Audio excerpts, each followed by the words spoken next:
Makeup ಇಟ್ಟಿದ್ರಲ್ಲ ಬ್ಯಾಗಲ್ಲಿ bag ತಗೊಂಡಿರೋದೇ ಮೇಕಪ್ಪಿಗೋಸ್ಕರ. Hall ticket ಇಸ್ಕೊಂಬರೋಣ ಅಂತ ನಾನು ನಮ್ಮ ಕಾಲೇಜಿಗೆ ಹೊರಟಿದ್ದೆ. ನಾನು ನಮ್ಮೂರಿಂದ ಬಸ್ ಹತ್ತಿ ಕಡೂರಿಗೆ ಹೋಗಿ ಅಲ್ಲಿ ನನ್ನ ಫ್ರೆಂಡಿಗೆ ವೇಟ್ ಮಾಡ್ತಿದ್ದೆ. ಆದ್ರೆ ನನ್ನ ಮಗ ನನಗೆ ಬಿಟ್ಟೇ ಹೋಗಿದ್ದೇನೆ. ಚಿಕ್ಕಮಗಳೂರಿಗೆ ಬಸ್ ಹತ್ತಿ ಆರಾಮಾಗಿ ಕೂತ್ಕೊಂಡ್ರೆ ಆವಂಟಿ ಎಲ್ಲಿತ್ತು ಅವ್ರ ಪಾಪುನ ನನ್ನ ಕೈಯಲ್ಲಿ ಕೊಟ್ಟು ಆವಂಟಿ ಆರಾಮಾಗಿ ರೀಲ್ಸ್ ನೋಡ್ಕೊಂಡು ಕೂತೈತೆ. ನನಗಂತೂ ಜೀವನವೇ ಬೇಸರ ಆಗೋಗ್ಬಿಟ್ಟಿದೆ.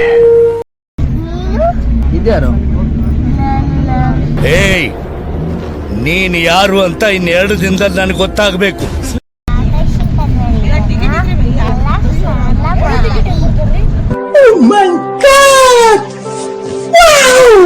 ಅಲ್ಲಿಂದ ಕಾಲೇಜಿಗೆ ಹೋಗಿ ಹಾಲ್ ಟಿಕೆಟ್ ಇಸ್ಕೊಂಡು ಅಷ್ಟರಲ್ಲಿ ನನ್ನ ಫ್ರೆಂಡ್ ಸಿಕ್ಕಿದ್ಲು.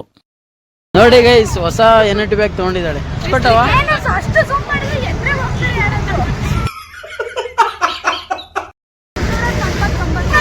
ಇಷ್ಟೊಂದು ರೀಲ್ಸ್ ಮಾಡಿ ಫೇಮಸ್ ಆದ್ರೂ ನೀವು ಬಿಸಿಲಲ್ಲಿ ನಿಂತಿದ್ದೀರಲ್ಲ, ಇದ್ರ ಬಗ್ಗೆ ಏನ್ ಹೇಳ್ತೀರಾ? ನೀವು ಅಭಿಮಾನಿಗಳಾದವರು ನಮಗೆ ಛತ್ರಿ ಗಿತ್ರಿ ವ್ಯವಸ್ಥೆ ಮಾಡಬೇಕು, ನೀವೇನು ಮಾಡ್ತಿಲ್ಲ.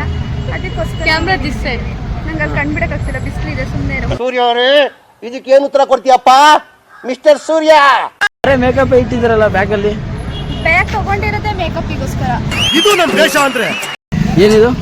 ಅದು ಸೆಂಟು, ಇದು ಲಿಪ್ಸ್ಟಿಕ್ ಹೋದ್ರೆ ಲಿಪ್ಸ್ಟಿಕ್ ಹಚ್ಕೊಳ್ಳೋಕ್ಕೆ, ಇದು ಏನಾರ ಐಲೈನರ್ ಹಿಂಗೆ ಬಸ್ಸಲ್ಲಿ ಹೋಗ್ತಾ ಇದ್ರೊಳಗೆ ಮೈಕ್ ಇದ್ದಂಗಿದೆ. ಬಸ್ಸಲ್ಲಿ ಹೋಗ್ತಿಲ್ಲ ಹಚ್ಕೊಳ್ಳೋದಾ?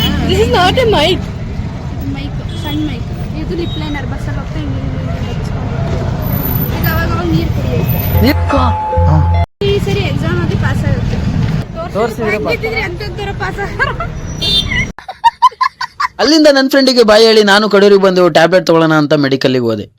ಗೈಸ್, 2 ಮಾತ್ರೆಗೆ 50 ರೂಪಾಯಿ. ಬಡವ್ರ ಮಕ್ಕಳೇ ಮಾತ್ರೆ ನುಂಗಂಗಿಲ್ಲ. ಅಲ್ಲಿಂದ 6 ಬಸ್ ಹತ್ತಿ ಮನೆಗೆ ಬಂದೆ. ಕಡೂರಲ್ಲಿ ನನ್ನ ವಿಡಿಯೋ ಯಾರು ನೋಡ್ತೀರಾ ಫಾಲೋ ಮಾಡಿ ಗೈಸ್.